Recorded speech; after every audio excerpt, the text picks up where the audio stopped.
kwa njia ya kiholela holela. Na mimi nilikuwa nikitaja haya maneno kwamba tunakopa kwa njia ya kiholela, tutaingia kwa shimo ambayo itatusumbua, na kutoka kwa hiyo shimo itagharimu uchungu kwa Wakenya. Niliambiwa na bweka.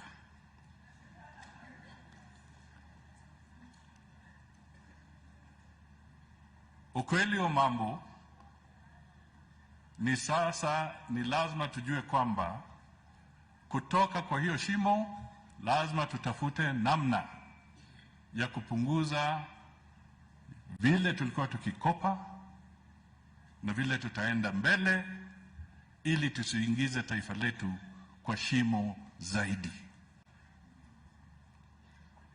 Na kujitoa kwa uchumi kwa hali hiyo ngumu ya kiuchumi, ni lazima kama Wakenya tushirikiane, tusikizane, na ikiwa ni kukosoa, tukosoe tukienda mbele.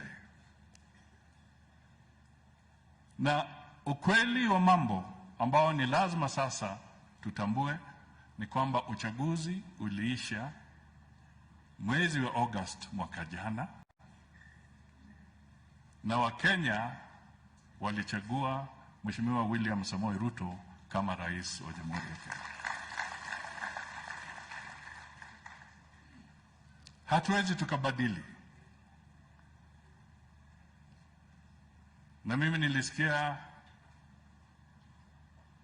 Mheshimiwa Raila akimuita Ruto, alimuita rafiki yangu. Ni kweli ni rafiki. Na ukweli wa mambo, rafiki huyu sasa ndio amekuwa rais wa Kenya.